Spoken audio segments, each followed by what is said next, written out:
ATV Talk, the podcast. Sit down with your host, industry professional, Leonard Duncan, as the men and women from the ATV world bring their behind the scenes stories to life. Every Tuesday at 5 p.m. Pacific Standard Time. And remember, dream big. It could be your story one day. Brought to you by Take Two Custom Tees, screen printing experience that is dedicated to quality and customer service every time. I'd like to welcome you to ATV Talk. I'm Leonard Duncan. We're with Paul Holmes, the British champion, and you can go from there on telling everybody your accomplishments. Well, thanks for having me. It's an honor. I'm from England, and I've mainly focused on, the stuff back home. So doing the national scene. So I've won the national championship. And then we also used to do the European Championship a few years ago, and I won the European Championship once with a couple of runner-up times. And then also a huge race in Europe is Pont de Vaux, so the 12-hour endurance event, which you're obviously familiar with. I've won that 3 times, so that would be the main highlights of my career. So when you win in the UK, the national title, how many times have you won that? Because there was a little glitch there that we didn't catch it all. Oh, 5. So you're a 5-time national champion. Yeah. 1-time European champion and a 3-time Pont de Vaux champion. Correct, yeah. Did you ever get to race against Doug Eichner? I think it was just at Pont de Vaux. I think I actually went to see Doug race a few times. And I think there was maybe one year when we both raced. I think it was one of my very first years. I think I actually rode for the Polish team. So I think I actually took the seat of Rafał Sonik when he injured his wrist. And I actually rode with his 2 guys. So it was, I don't honestly remember, it was a Polish guy and then an American guy. And I think that was the only time me and Doug actually raced together. That was 8 or 9 in that era, I believe, or maybe even a little earlier than that. I think could have been 2006, 2007. I think it was 2006. Yeah, 2006. I think is 2006, 2007. So and then the last time I rode it was just last year. So from 2006 to 2019, I've been going back to that place. Not every year like a lot of guys. I did the first few years where, wanted to gain that experience. And then I rode with Factory KTM with 2 American guys, so Adam McGill and Josh Kirkland. And you know what? We had a really good run. And, we had a mechanical. And then I kind of almost stepped away from doing it. But then I had the opportunity to ride for Yamaha France in 2010 and 2011. And we were successful both times. So we went back to back in those years. And then when 2013 came around, I was actually leading the national series. The 2012 year. So we were going to go and try and do a 3-peat with the same 3 guys riding the same team, same formula. But that particular year, I was leading the national series, and that was going to be the first time I could have, I was basically leading the national series. And I wanted to put all my attention on that. And there was one race weekend that clashed with Pont de Vaux, and I chose to do the national instead of trying to do the 3-peat. But it was kind of like a decision well made because I actually won the national series that year. So that was my first time in 2012. So tell your American listeners and your fans over here, what's the biggest difference? Because you've got to race on both continents. And there are drastic differences in the way that we run races and the terrains that we race in. Tell the listeners some of the things that you noticed in the 2 different styles of racing. So I've never actually lined up at a national, so with like Chad and Thomas and Joel, but I've been to see one, and the tracks tend to be a little bit more bigger. So your lap might be another half mile longer than ours. The track width tends to be a few meters wider than ours. So there tends to be like a higher average speed around the track than what we have in Europe. The pace seems to be a little bit slower, but because the track's shorter, we maybe do more laps. For a lot of years, we did longer races than you guys. So the tracks would tend to get a lot rougher. So it was, although we're obviously trying to go as quickly as we can, probably the average speed and, would be slower. And there's a lot more times where we run a higher profile tire. So, we'll be running, almost like a GNCC setup, where we've got like 20 inch in the front, like 21 inch in the front, 20 inch in the rear. Whereas, like your ATV national guys, they're pretty much 20s and 18s, all year round. So, but you've gotten to ride out at Glen Helen. They've had nationals out there. You've gotten to ride a couple other places in the States, and the differences in the terrain. You guys are a lot wetter generally than we are. Yeah, I mean, like I've ridden in California a lot, and I've been there all different times of the year, and it tends to be dry, like 11 months of the year. But over here, if we get it between April and September, October, which is when our national season is on, we still have real dry races. But in the winter, just stuff doesn't really run. The big thing over here through September till February is the beach races. So we actually do, like big, like 2 hour to 3 hour endurance events. We call it Latuque because it's in the town of Latuque, and it's somewhat similar to the EDV down in Argentina, which, like a mass start of like 300 riders, but we actually ride for like 2 or 3 hours. So, you're going to get the most amount of riders doing that, through the winter, because all the hard pack tracks are just pretty much unusable. So do you like those sand races on the beach? Yeah, they're good. Yeah. I mean, it's now a 6-round series, and, you've got like the likes of Warnier, Romain Capri, these guys that have been killing it in Europe for a long time. They've both had success in the US. They grew up doing the sand stuff in the winter and the hard pack stuff in the summer, or the national stuff in the summer. And I've had the opportunity to ride a couple of times. And I enjoy it. It's just a different discipline, because you want to train your body to be endurance rather than, sprint speed. But I like the variety. And I think it's something that I want to maybe, once all the lockdown and everything's done this year, maybe look at doing some more. Do you do a lot of cycle training over there, correct? Yeah, I like cycling more than, stuff like running, because it's like a low impact way of training. And I can redline, cycling, get the heart rate up, or I can just do like a gentle, recovery ride. So like Monday, we had a public holiday over here. And, I went out and did like 108 miles. So that was like a 6 hour 20, training session. It wasn't all, flat out speed wise, but just kind of like building up that endurance strength, and the mental side of it is quite interesting to try and stay focused. And I actually can analyze my power. So, on my bike, I have pedals that actually tell me how much power I'm producing. So I can actually manage efforts. So it's not just how I'm feeling.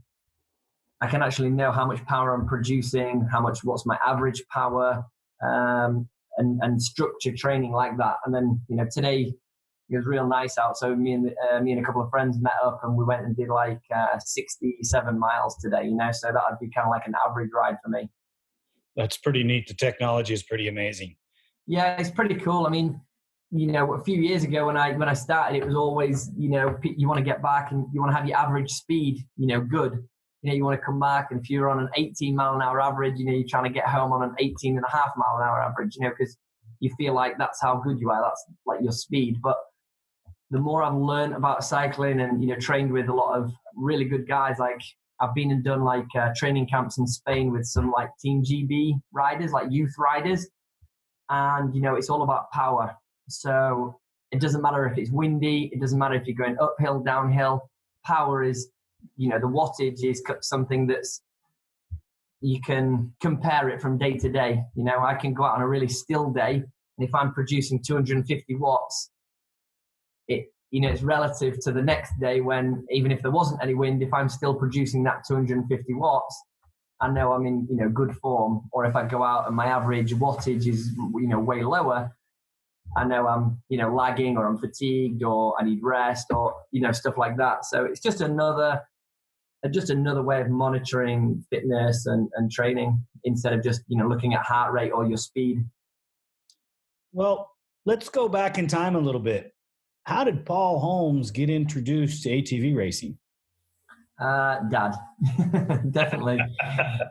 So, Dad was actually, a really big Duncan Racing fan, and, was really good friends with one of the biggest ATV retailers over here. They were in the, neighboring town, ATV World, who Doug and John Mitchell had so much success with. Well, maybe when I was 9 or 10, so, over 20 years ago, Dad would be racing the regional series, and I'd be there on the, in like the kids race, me and my brother.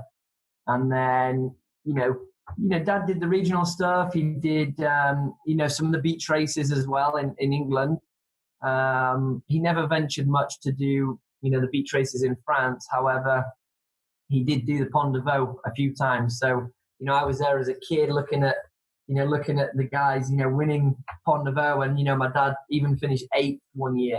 And I was like, that was, to me, was like an unbelievable result.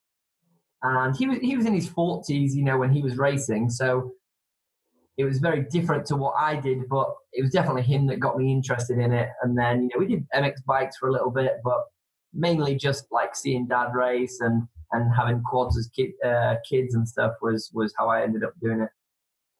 How do you guys manage the fact that everything is so compact in where you live? And like over here, I mean, in some places you can ride out your front door and go ride for days and never run into anybody. And over there, when I've been driving around, it's just not, you just don't see it that way. There's too many people.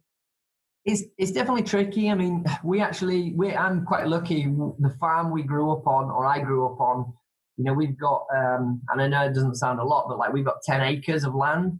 So as kids and stuff, we always had, an area to actually play on, either MX bikes or trials bikes or, little quads and stuff. So I've actually got a pretty cool track in the, on the property. So in terms of going out of the door, pulling out the garage, riding down to the track, it's always been an advantage and somewhere where I've done a lot of training. But I must admit, that there's not as many like practice tracks and stuff like that. So you just need to be clever and, meet a lot of people. And I'm fortunate that I get invited to ride a lot of new tracks that open and people want to, kind of have my opinion on the track that they're building and, stuff like that. So just having good contacts in the sport and in, just trying to get and ride wherever you can. And then it was always, let's just try and race every weekend. So we'd go and do regional events. We'd go and do the Scottish Championship. Then it'd be a European race. Then you'd be preparing for Pont de Vaux, and just kind of riding every weekend was pretty much all you could do. There wasn't like, Tuesday nights at Milestone, stuff like that when I was growing up. It was very different. We do have some advantages. It's hard in California as the population grows, the tracks shrink. Some of them close, some of them get houses built on them, so we don't get to keep them for very long. Other parts of the country have less issue with it because they have more open areas to ride on it.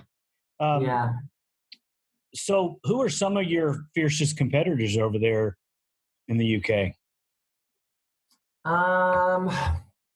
You don't have to think about it that hard. Come on. Yeah, I mean, for a long time, it was, obviously when I was kind of growing up, and the guys that were winning were, like the likes of Winrow and Mitchell.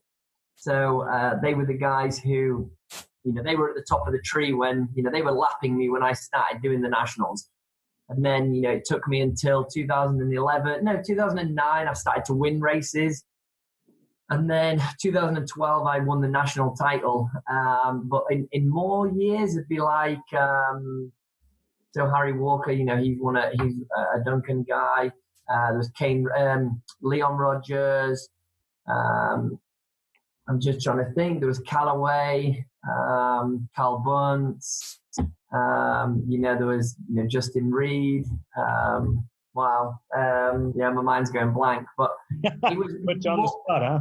Yeah, I mean, for me, I think the better guys that I've raced with. No disrespect to anyone in the UK, but the best guys I've raced are always the guys that are overseas. So the likes of like Randy Naveau, Warnier, Capri, Jan Blamans, all these guys from different countries who, have just been killing it for years. They're still the guys to beat, So like even this year at Pont Nevo, the team that won, by a fraction, it was Antoine Cholin, Andrea Cesari and Randy Naveau. Those three guys are, really, they were impressive this year, and like we were, they won us by like 20 seconds.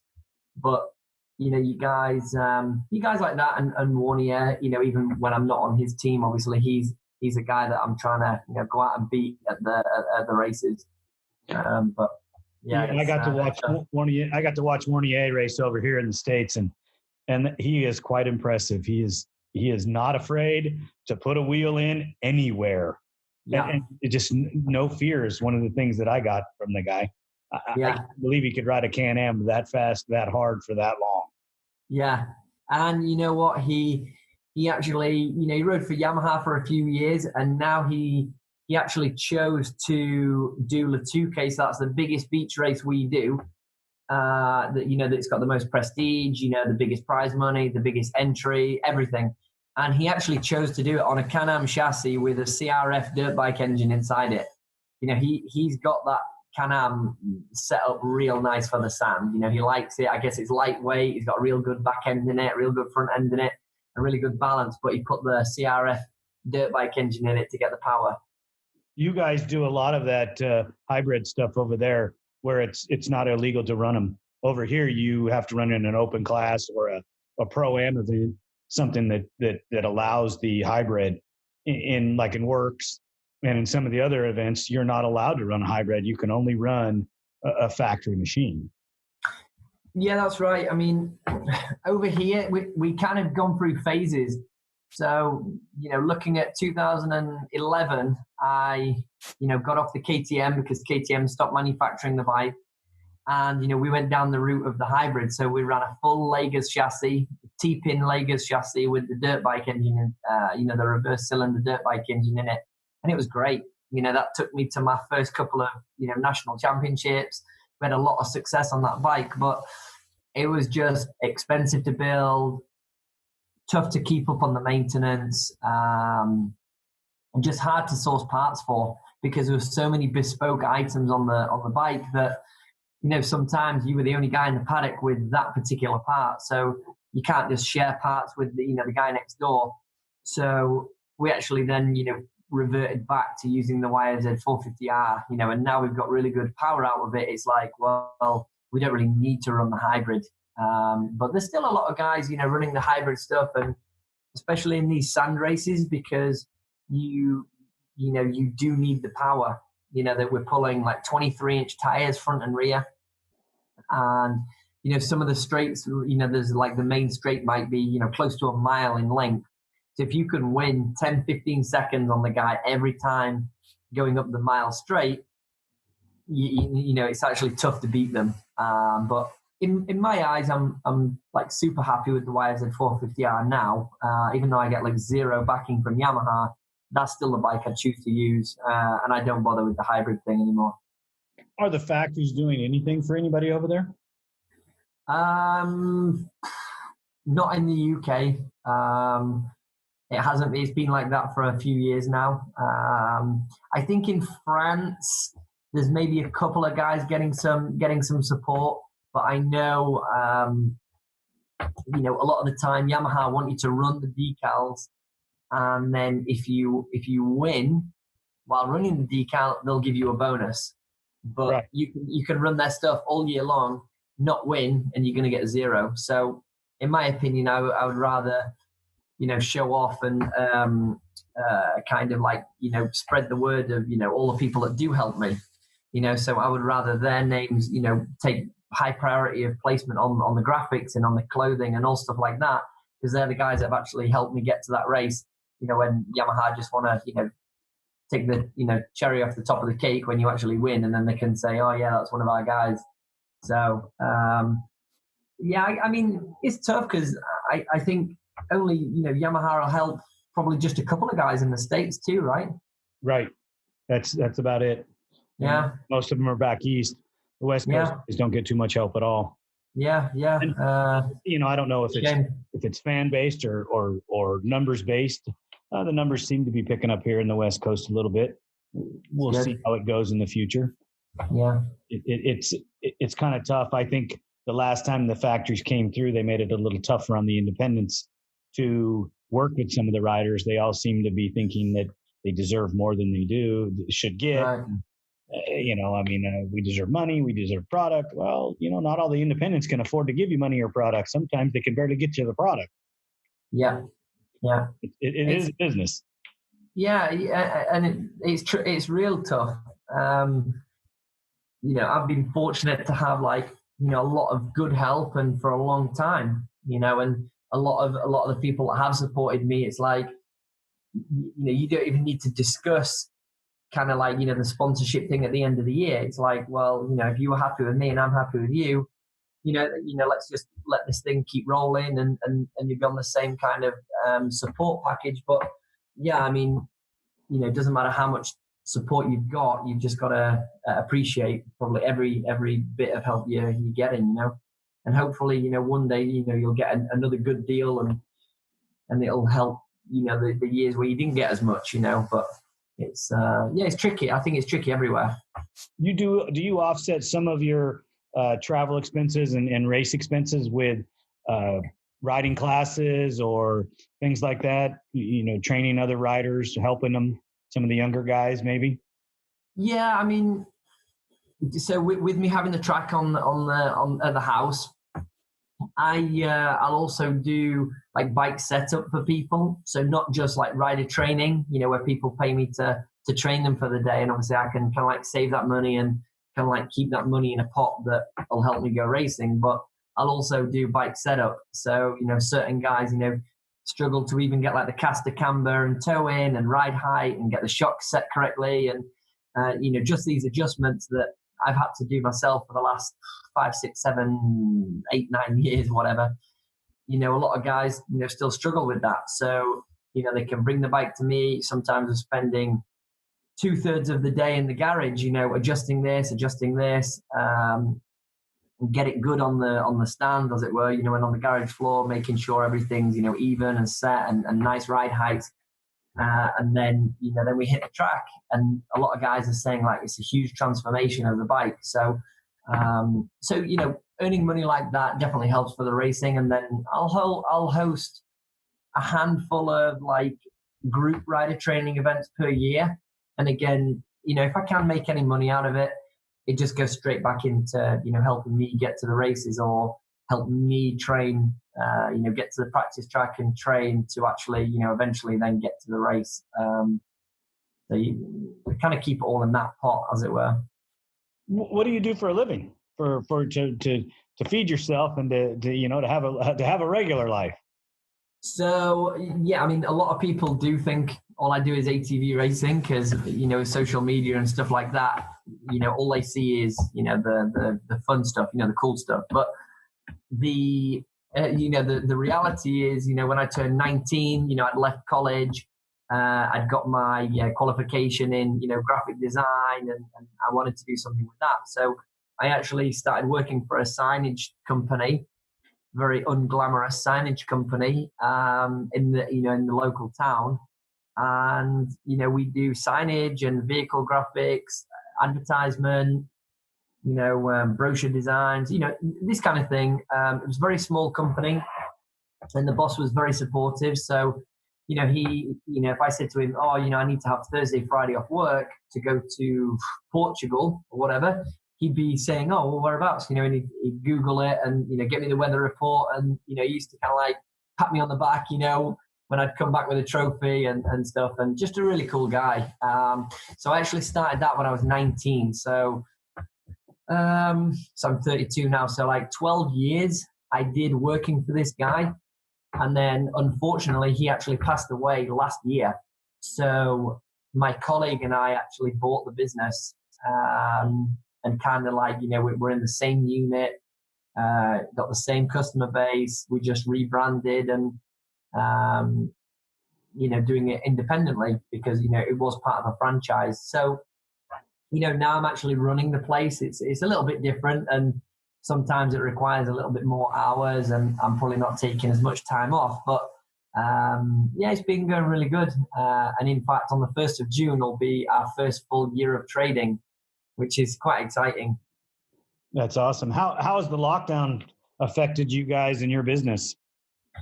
So, I think everyone went, incredibly quiet at the beginning, and we were no different. It was kind of, they said to us over here that if you cannot work from home, then, you can still work, but you've got to, practice social distancing. So because there was only a very small workforce, we just kind of like separated ourselves around the office, either one's in production, one's in the design studio and one's in the vehicle bay or whatever. And we were fine, we never had any issues, touch wood, but we just noticed everyone put everything on hold because no one knew with the uncertainty. And, maybe the first 3-4 weeks were like that. And then when people started to, come to realize actually, my business is going to open back up in a few weeks, I want to be prepared. So in terms of making signage to tell customers, hey, keep 2 meters apart, or, please wash your hands here, or, sanitize your hands here, or, we are now open, or we're having a closing down sale. Anything like this, it's all advertisement. So we actually, we've seen, our sales skyrocket in the last couple of weeks with all this COVID-19 signage. We're working for, local schools that are trying to, they're preparing the place so children, can come back into the school. So there's new signs going up all around the school to remind the kids to stay, apart from each other. And this is where the parents can go. This is where the parents can't go. All the way to inside factories that produce tea bags or cakes. We work for a really good couple of local businesses, and they've got close to 400 members of staff. Well, they've never sold as much tea. They've never sold as many online cakes. So these guys are full capacity on manufacturing. So they need to remind their staff all the time, hey, stand 2 meters apart from the next guy. So we've actually been putting like floor decals down. I don't know how it is over there, but stuff like that's been, we're just mass producing it now. It's quite interesting. Yeah, it's a little crazy over here with the mask wearing and the social distancing. And we've been very fortunate in the area that we live in that it's been less affected, and our business doesn't cater to walk-in travel per se. We get a fair amount, but I don't have, 4 or 5 people in the showroom at the same time. It's usually 1 or 2, and they're pretty good about wearing their mask or social distancing, or we walk outside and in the parking lot and talk, where it's the breeze is blowing and you're a little safer, or supposedly safer, however you want to believe whatever guy you're listening to which day. So we've been very fortunate. In February, our new store opened up, and the floodgates hit. We just couldn't process the orders fast enough. And some of our manufacturing, our chroming became an issue because they were locked down. Some of our manufacturing where we're welding parts together, things that got hit pretty hard because they couldn't work. But for the most part, life as we knew it, other than standing in line at the grocery store sometimes, my wife worked full time. She kept working. I kept working. Our youngest child of 5 had a little disruption in employment, but that starts up again here in a couple of weeks. And my son lives in Idaho and he's all good. And my daughter lives down the street and she's pregnant. So I didn't get to be there for the birth of my 5th grandchild, but you adapt and Yeah. everything just keeps going. But we're talking about us over here. And I set this up to talk about Paul Holmes and not about COVID-19 and the craziness in the United States. Yeah. So, when you go back and you start thinking about your races and things that I know you were really close with your dad and Lauren and I reached out when he passed and I know it's still probably a touchy thing for you and it always will be. You got anything that you can tell us about some really great moments in Paul Holmes's life with his dad racing, some memories that maybe winning that first championship, maybe just a race that maybe you end up sitting on the side of the track because something happened, but it was a memory that sticks with you forever. Yeah. Well, I'm just trying to think of a good, like maybe the best one, but they're all good. All the way through. Yeah. I mean, yeah. And, now looking back, they're all good, but even, take it back to kind of 2000 and I think it was 2005 where, so I was racing dirt bikes more than ATVs. And there was a local bike mechanic. He was a bike mechanic for a local dealership. And I think the brand was Beta. And, he was like, hey, we want you to try these bikes. But, I was pretty good on a dirt bike. I was never going to, be a national champion or anything, but I was pretty good. And, we they gave us these Betas and we went racing. And, unfortunately, I actually blew my knee out pretty bad, like tore all the ACL ligaments in my knee. I kind of got lifted off the track. And I didn't want to, go into the truck and just think about it. Me and Dad sat on the sideline and, we watched the restart, so even a really tough time where I was injured. And then obviously, sure enough, once the pain set in and the adrenaline wore off, that was kind of like, why didn't we just rush to hospital? It was kind of like, no, I want to see the race. I want to see the race, and, that's the race I should be in. And okay, I've hurt myself, but sod it, let's just sit here and watch it, because I had friends in the race and stuff. So, that was like obviously a rough time, but, even that I look back on it and say it was a good memory. Probably one of the best was in 2009. So we were doing the European Championship and we were fortunate enough to have, a really good sponsorship with KTM. So we didn't even have to, prepare the bikes or buy the bikes, anything. Everything was funded. They delivered the bikes to the track, everything, and that was not unheard of back then. But it was rare, unless you were running for a team which was attached to a dealership or something like that. But this was KTM UK, giving us the budget, and the team manager, he hired the mechanic and everything, and he delivered the bikes to the track. So that particular year, I mean, I did have a good national run, but we had a couple of bike problems which cost me this series. But the main one was the European. And, we took this unproven KTM, its first year of production, and I won every single round of the European Championship that year. Wow. And, that's never been done. And, I mean, it probably will be done again, but back then it was we did 3 races a day and it was a 6-round championship. So we did 18 motos for the championship, and I podiumed every single moto. So back then, and I don't think they do it anymore, but after each moto was a podium ceremony. You come off the track, you're top 3, you're standing on the box every single moto.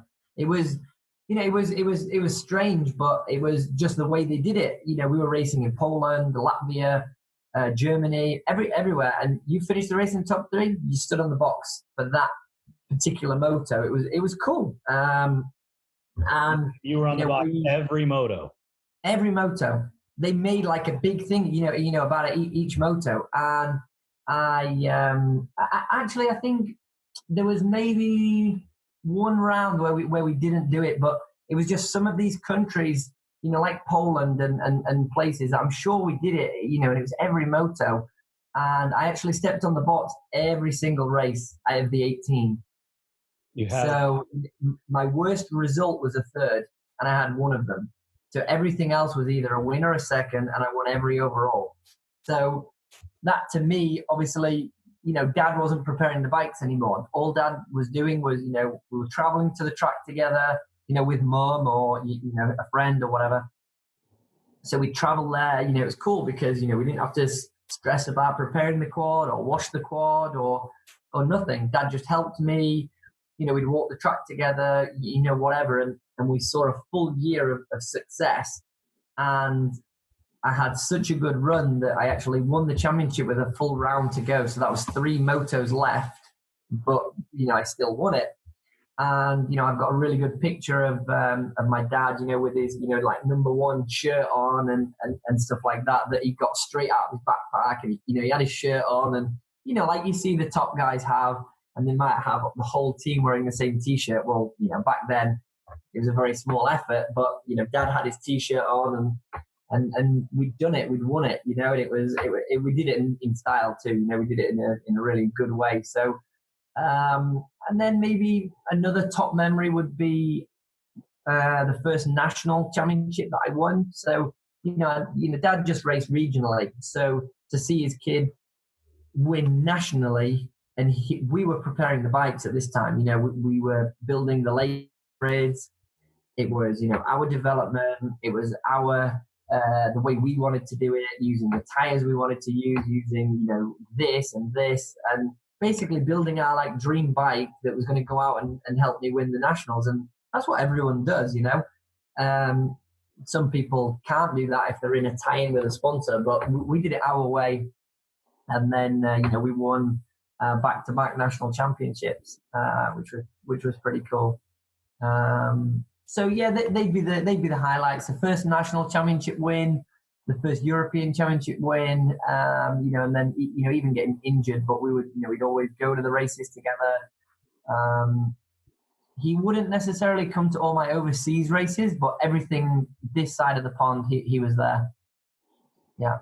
So some really fond, deep-rooted memories there with you and your dad racing. Yeah. You had a tough go last year. You had an injury, and it affected your result. How are you now? Are you fit? Are you ready to race? I'm good. I went to the first round of the nationals last year, really prepared. I spent a month in the US. So, the last few years and the years that I did really well, I kind of, up stakes, came to California for a few weeks. And I actually did a month there before last year's campaign, trained with, Thomas Brown, the Ford brothers.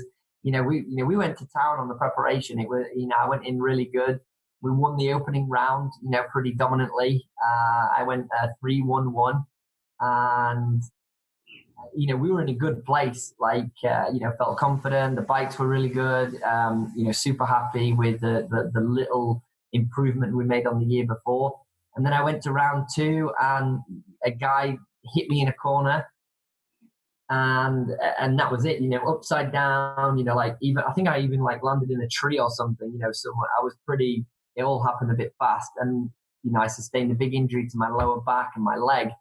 So, it was straight to hospital, x-rays, walking around on crutches for a few days, it was pretty tough, and it took a long time to really heal. And I missed so many rounds of the series, and it kind of didn't make any sense to just go back when I wasn't fully ready. So I prepared and did Pont de Vaux. We wanted to try and, be another back-to-back winner at Pont de Vaux because I was the reigning champion with my team. So we went, and we missed out by about 30 seconds to another French team. So, I went in, I was good, and, we finished second, so I was in a good place. Then I had a pretty good winter, rested the body a lot. The bikes were all good and everything like that. And everything just got put on hold with the COVID stuff. So you haven't even raced around yet No, nothing. I mean, like I know you guys got like, you're able to get like the odd GNCC in and Works race, and even you had Daytona, whereas our national series doesn't start till like April. So we were literally we were in lockdown. Everything just got put on hold. I've been told that Pont de Vaux won't happen this year. A lot of the beach races have been cancelled, and they're like September, October, November. So for me now, it's kind of like just choose a time to rest, train, just off the bike basically, because you can not so much. I find a little bit of time away from the racing is good. Even if I have a few months off, I can come back and get in a good place pretty quickly. So that was get you excited for it, get you excited to go riding again. Yeah, I mean, passion and the love for it. Yeah, I'm not 19 anymore and going with dad, who's paying for everything, and I'm not, like seeing other kids at the race and kind of having it more of a social experience, which, I feel a lot of the kids have it, nowadays. They almost choose that as their socializing, for the week or for the year is at these events. Well, for me, it's almost the opposite. For me, I go to work on a weekend, and that's where it's, I mean, I don't really, drink or anything like that, but it was, early to bed. We're going to do a job. There was I mean, we had fun, me and the guys. It was a very close group of my brother and stuff like that. But it's kind of like, if I'm investing all this money, all this time, we're going to win. We're not going to get second place. And it was less of a social experience or social experiment, if you like. It was more of I'm going there to do a job, and that's it. I fly in, I fly out, or whatever, depending on where I am. And we're going just try and do the best I can, and I've prepared myself the best I can. But I think, now I'm maybe a little bit older, I do need that little bit of a time off sometimes to get the bug again, to think, I really want to go and do it, and I'm really, I'm going to do this, and I'm going to do this. And so I think it's going to be fine for me to have some time off. I don't think that you even understand what age has to do with any portion of it yet. You're still pretty young. Yeah, well, I am. I mean, I'm 32, and I definitely have a different outlook on it to when I was 19 and 20. But I know what you're saying. You were indestructible when you were 19 and 20. Now you realize that you're a mortal man, and it hurts. Yeah, exactly.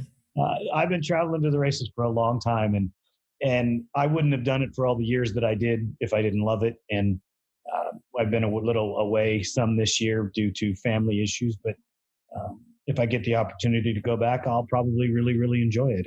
It's part of who you are, and those people at the races are your family.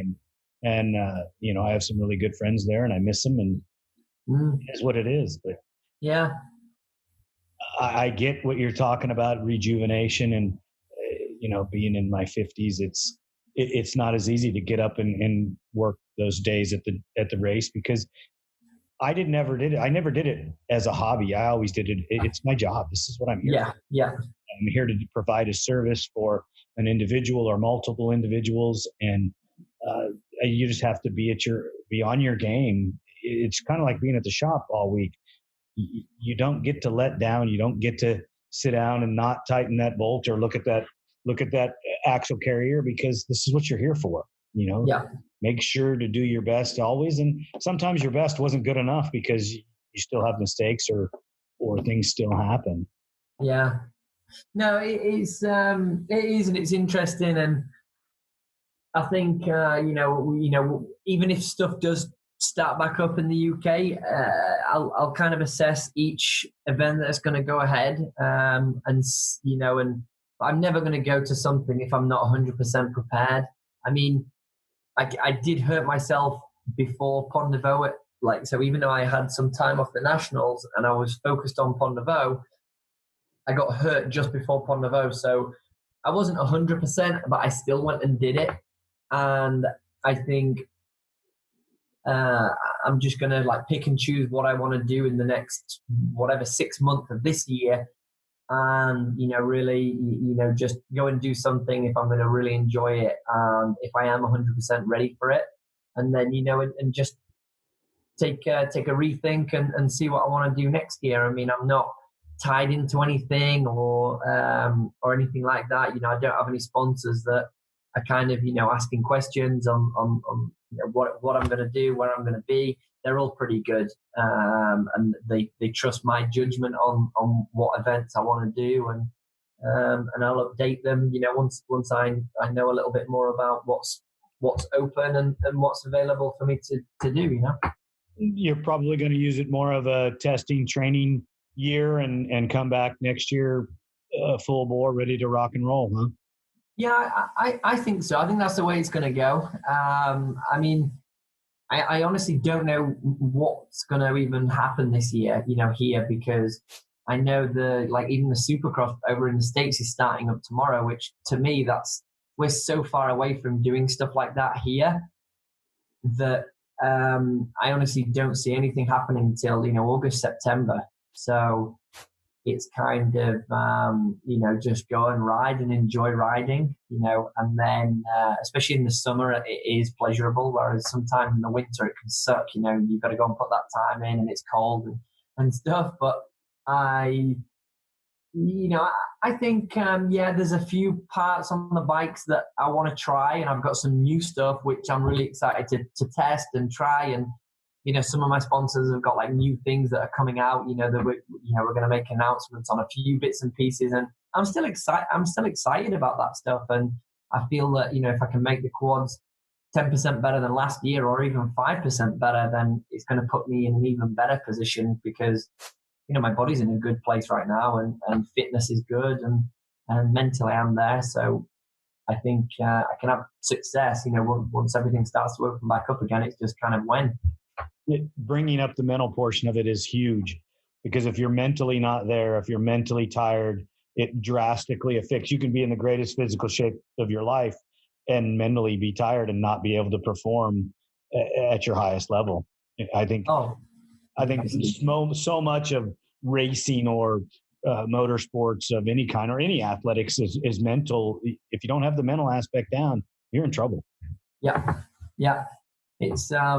It's a huge part of it, and a lot of people either suffer with, they lack confidence, or, these things. But I think I'm quite good at knowing what I need to do to prepare, and how I need to get myself mentally ready for it.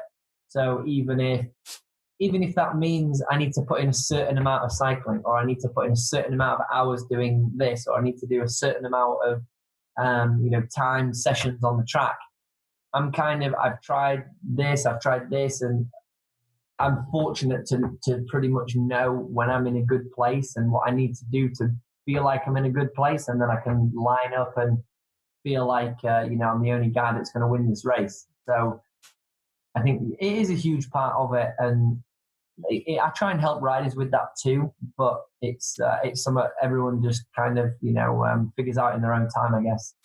It's very difficult to teach mental toughness and mental focus. I'm sure there's people out there that know more about it than I do, but your inner drive to get up and do the work, to be prepared to go sit on the line with the fastest guys in your country and look down the line both ways and go, I got this. That's a special kind of crazy. I mean, you can't. But it's important, because what we're doing, dangerous, and there was, I know, a few years ago it was a different story than what it is now. But there was a few years ago where I was so confident that I didn't even care if I didn't get a good start. It was bizarre. I'd know that even if I have a tangle with a guy in the first corner, because, that stuff happens, I knew that, I can come from the back and still win. There was even a time when, we did two or three of us guys got caught up in the first corner, and I still went on to win the moto. But I was so, mentally ready for anything to have happened and still come out on top. Whereas, now it's a little bit different. When you're super confident in your machine and you're super confident in yourself and you've done the work on and off the track, nothing's going to stop you. I mean, I've got to see things like that with other riders and experience it myself, not with me racing, but with my rider going out and doing things that I never could have imagined them doing. I mean, that's one of the great things about being in this sport. I've seen normal men or young men or boys do things that you never thought possible as they ride to the dust or clear a jump that's not supposed to be cleared on a quad. Yeah. It's interesting, but that's kind of it's a unique sport, like that. I've never really been involved in a sport that, any other sport like that, like I'm really interested in cycling. I feel like I'm a pretty good cyclist, but I've never wanted to go and line up and race a cycling bike, whereas, whereas the quad, it's kind of like, it was like, oh yeah, we're training because we're going to go and do a race next weekend, so this is, I've never, played for a football team, or I've never played, a tennis game, in like a competition or anything like that, other than being a kid. This is kind of like the only thing I know is, motocross and ATV racing. And it's been a fun ride. It's a fun. Well, you're accredited champion. I think that you'd do pretty well if you came and raced in the States. We'd love to see that happen. I'm sure that there's quite a few guys over here in the States that'd like to see it happen too, just to know how good you really are. Yeah. Maybe they've gotten to race in your world and gotten a bitter taste because you taught them what it was. It's really quite interesting because I think I've had the opportunity to go and ride, the national stuff, even if it was just a couple of races, but it's all about knowing you are going to be, the best guy that's going to line up for me. And, it'd be so daunting to, rock up like a week before a national, try a new bike for the first time, go to a brand new track, and then try and race against, Thomas Brown or, Chad or Joel.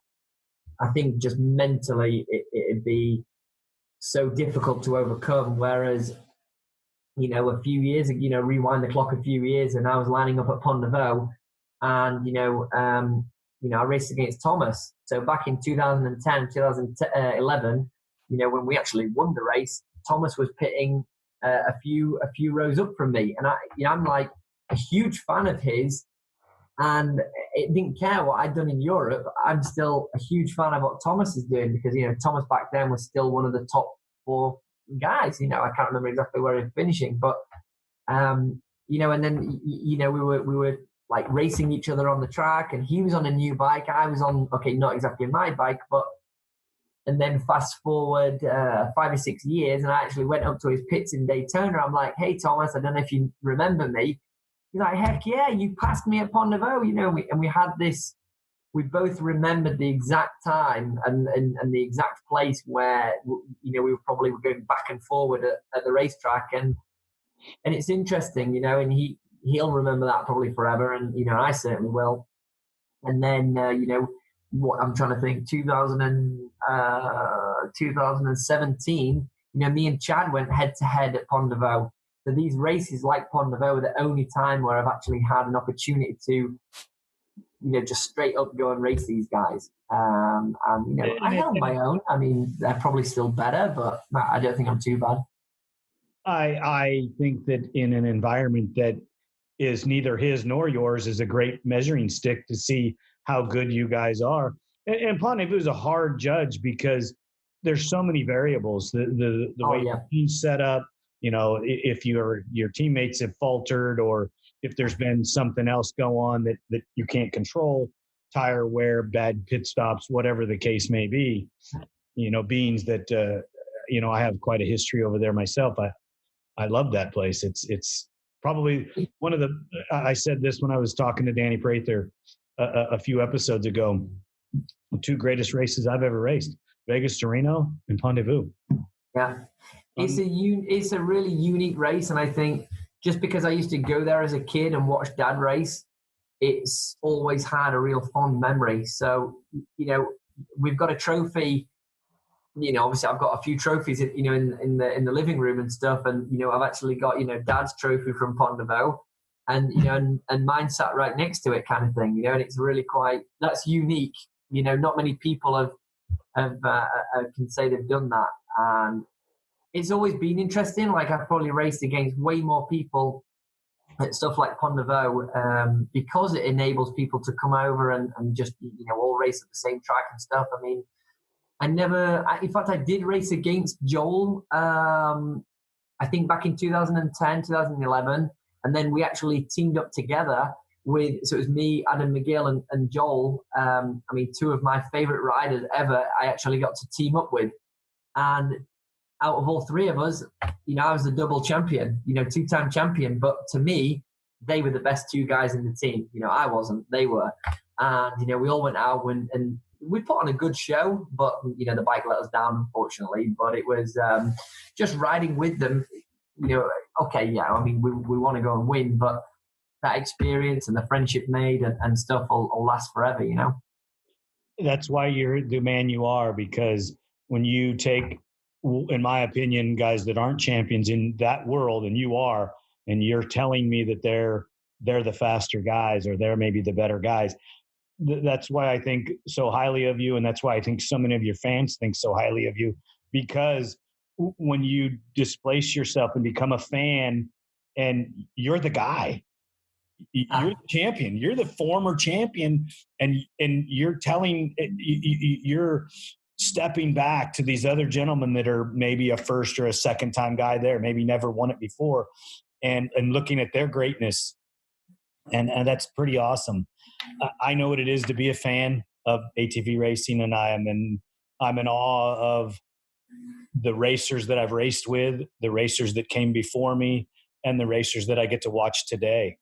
I really enjoy you guys, and I just I can't express to you how much I enjoy hearing the stories. I've gotten to see you ride some, not a lot, but some, and I've got to hear stories from my brother Lauren and other guys that have ridden against you, and you're impressive. You have a great lineage, and your legacy will last quite a while in the UK and over in Europe. So don't ever sell yourself short.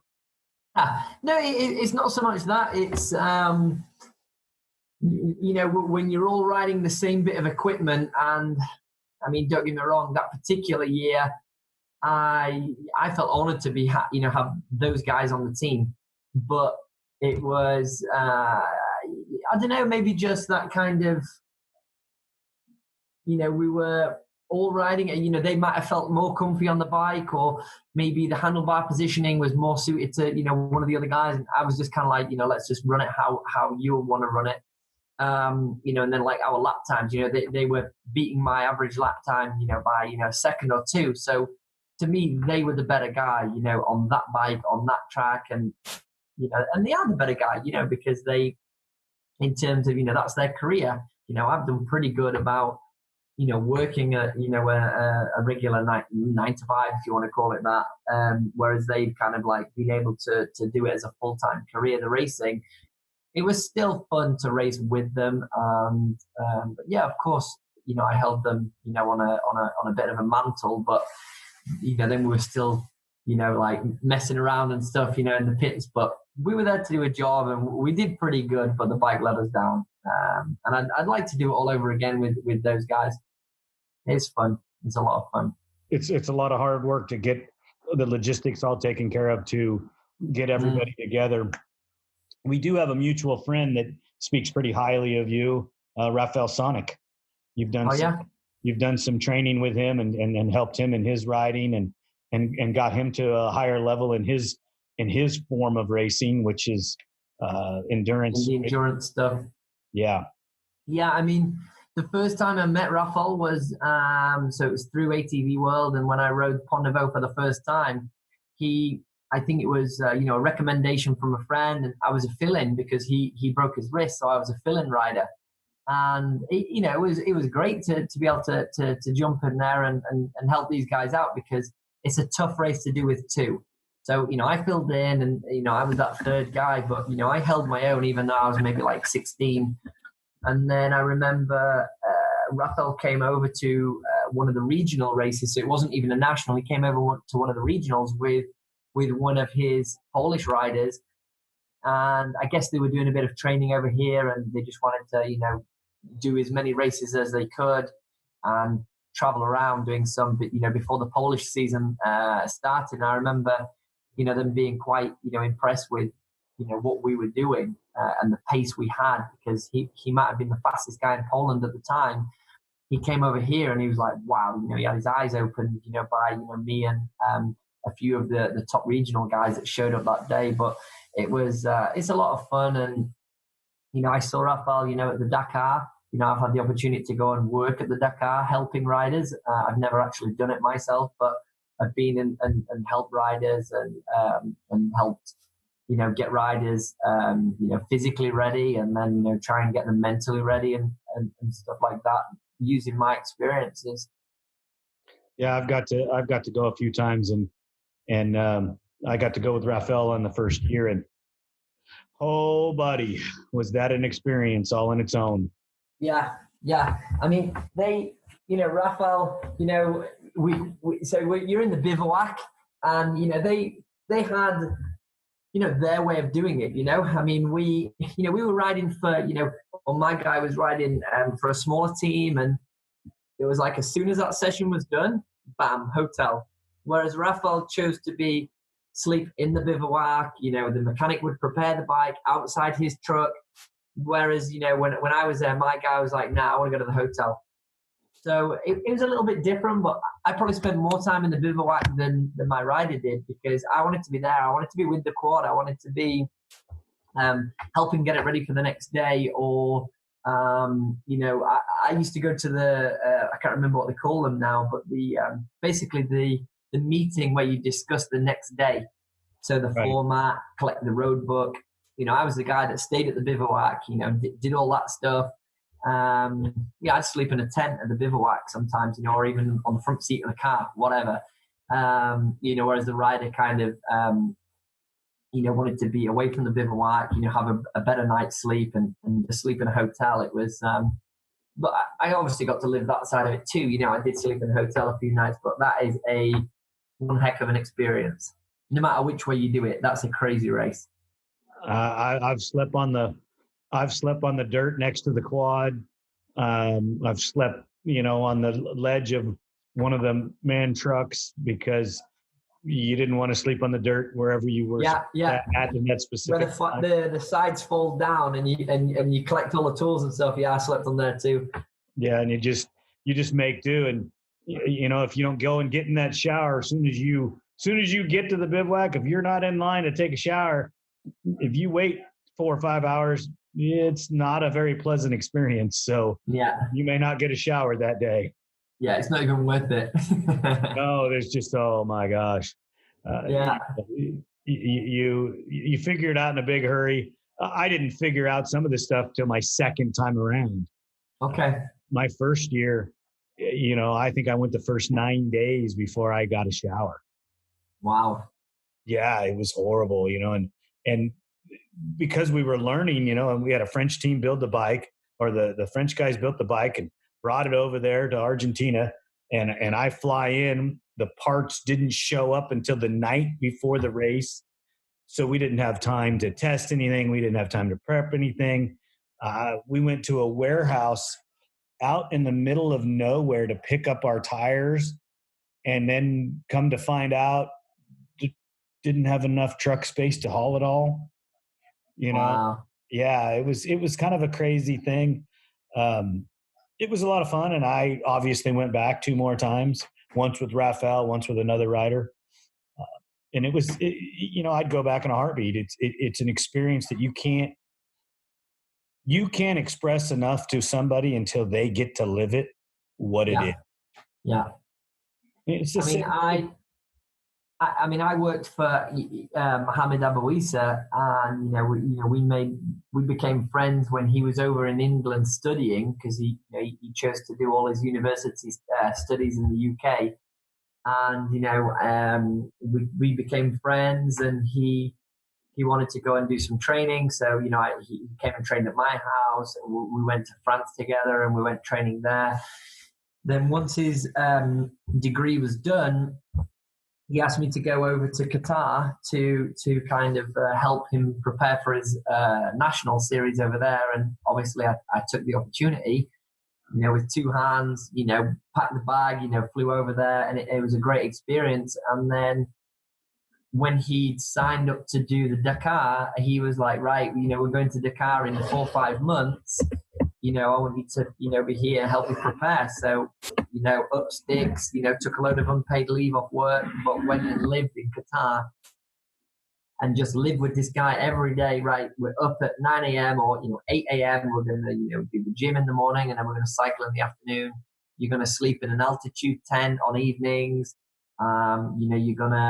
You're having, we did like a body stat analysis, once a week, so we can see his, muscle to fat ratio and everything. I mean, it was a huge learning curve. I'm not a personal trainer, but I'm a quad rider who trains for quad riding. So we worked together, and and the guy did well. I mean, he had a mechanical, but that whole 3-4, I think it was like 5 months actually, preparation before going out to Dakar, it was all part of the experience for me.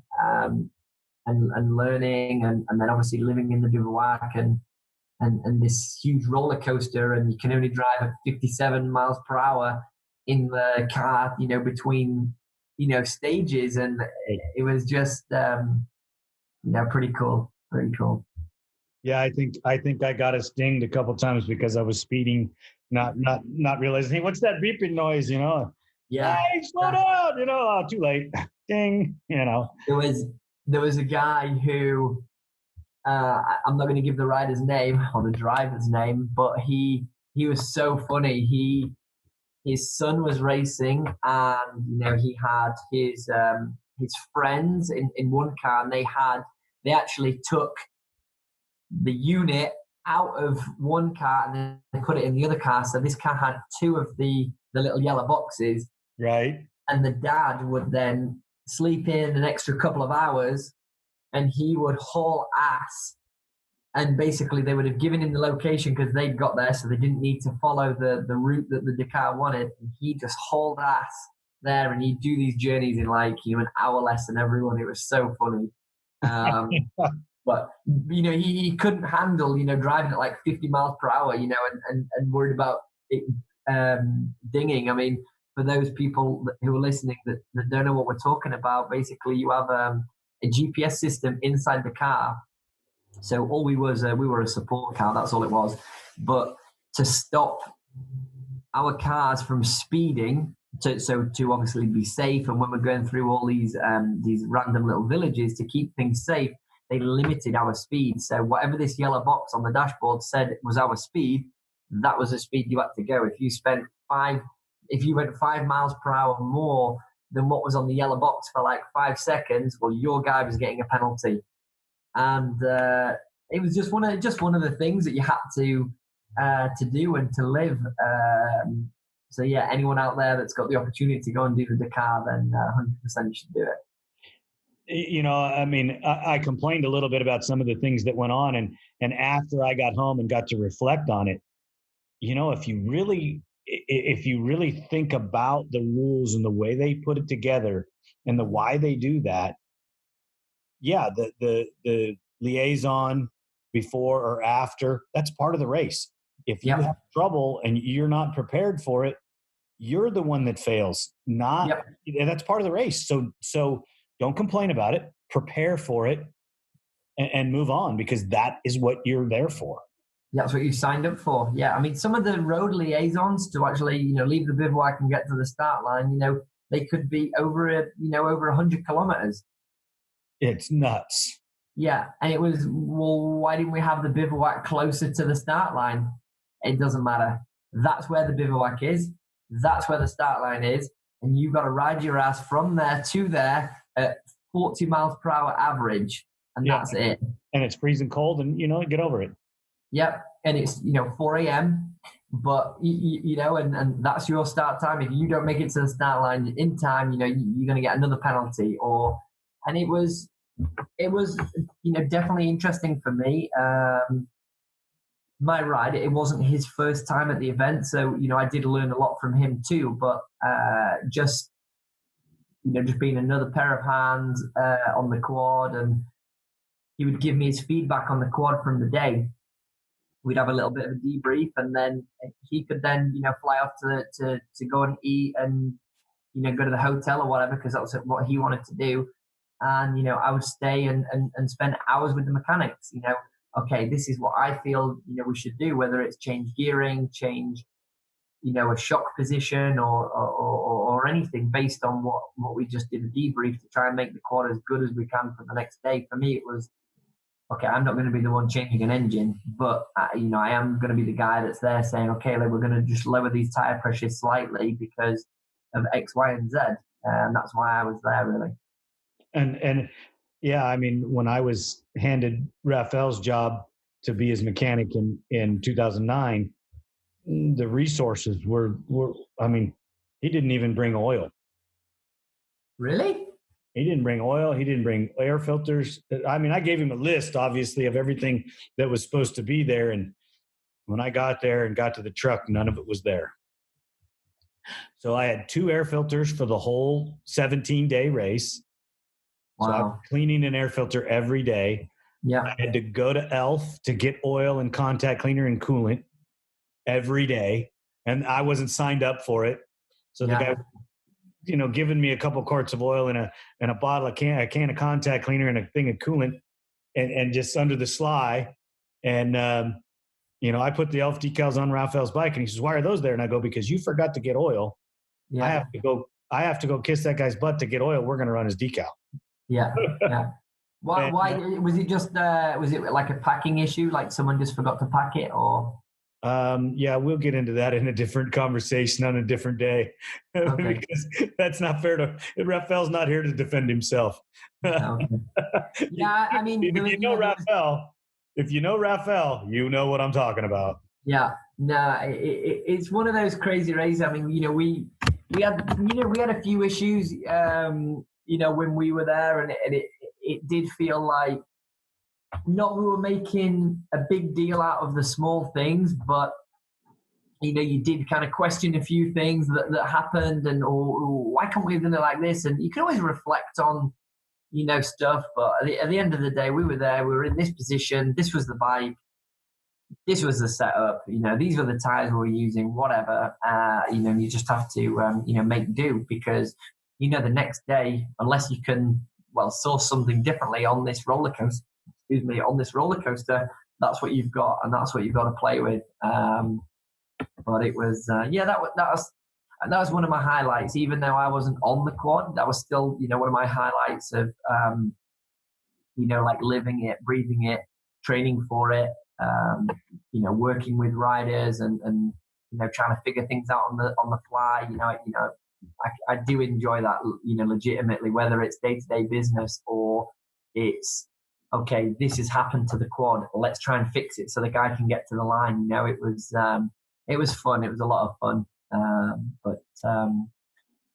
That's one of that's a standout memory for me is the Dakar.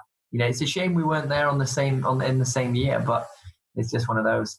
Exactly. Before we wrap this up for today,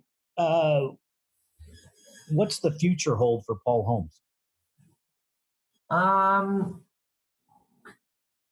Tough question. I'd like to remain, doing something in the sport, whether it's, I don't think I'd ever, just completely walk away from it, whether it's, spend the next couple of years, I see myself racing the next few years, whether it's nationally, or internationally. I actually had some plans to race overseas this year, which, they took a hit because I can't even fly, so, I actually wanted to do some works races because that's a series that, I think would help me train for the stuff over here with the races being a bit longer. It can be a new challenge for me.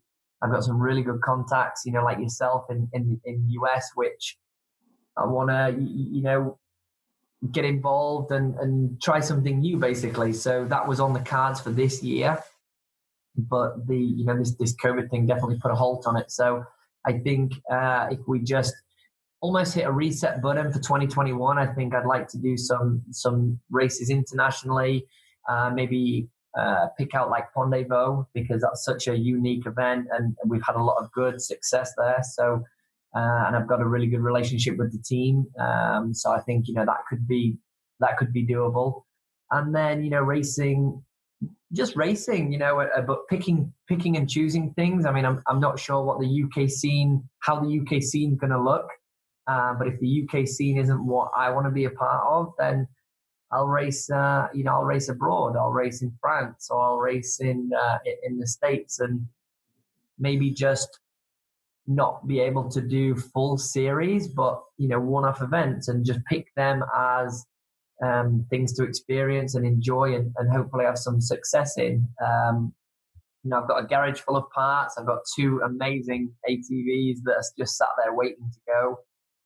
With probably like one of the best packages I've ever had, and I can't even use it and show it off, to a certain extent. But I know it's going to be there. The amount of times I get, like messages on social media, hey, do you have any quads for sale and stuff like that? And no, is the answer, because it'd be such an easy sell, and I could put the money towards something else. But no, they're in the garage, and they're going to get used when all this gets lifted. But I think I'll stay in the sport, even if I'm not always lining up. I think I'll enjoy helping a few riders out, some youth riders, and I'm still kind of sourcing parts for people. So over here I distribute a few products, and I'm a dealer of a few products, and I service like PP suspension, and because that's like one of the leading companies over here, like suspension wise, is PP. I kind of work with those guys, and they, a lot of people from all over Europe, send me shocks to repair, and I think I've got a pretty good reputation for that. So I think I'll stay in it and do that, and then also keep my the signage company and just do both. You got to make a living somehow, and eventually, buy that yacht, out in the Mediterranean, maybe. I don't know. Well, I sure hope that happens for you, and that you get that yacht, buddy. I really. Yeah. Well, it'll be. Yeah. It's a bit of a dream, but it's one of them things. I've always had a good, work ethic, or I think I've always had a good work ethic. And yeah, no real, plans to like settle down or anything, no, there's no like wedding on the cards or anything like that. For me now, it's just enjoy working, enjoy racing, and, one day, settle down somewhere nice, maybe it's not in the UK or whatever, but, yeah, do something fun. Well, that's awesome. I really appreciate you spending your afternoon, your evening for you with ATV Talk. And I hope to have you back in the future. Good luck in 2020. And if I don't talk to you before 2021, I hope to see you out at the racetrack here in the States at a works race. Yeah, I hope so too. I mean, those races are picking up. They too, aren't they? The numbers and stuff, and the competition. And I think it'll be tough for sure, but I look forward to it, so if it doesn't happen this year, then, we'll try and make it happen in 2021. But thanks very much for having me, and spending your afternoon also, and what you're putting back into sport is great. I really appreciate it, and I'm sure a lot of other people do. So let's and if anyone's got any questions or whatever, hit me up on Instagram or even. Yeah, how can they find you? So like I'm on Facebook. I don't use it as much, but Paul Holmes and then #2 on Facebook, and then Instagram is Paul_Holmes2. So follow me, or send me a message if you've got any questions about riding over here, or different applications of racing, or even to service your PEP shocks. If you're not in the States, then hit me up. yeah, I'll always answer to people. That's great, Paul.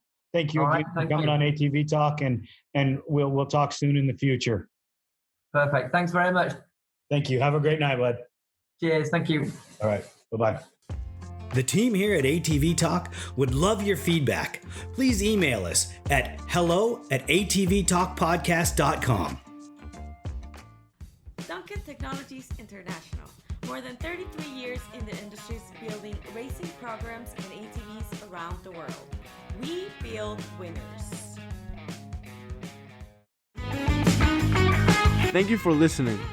We hope you enjoyed the episode. If you did, don't forget to rate us on all the available platforms and share us with your loved ones. Follow us on Instagram and Facebook for more ATV Talk news. See you next time.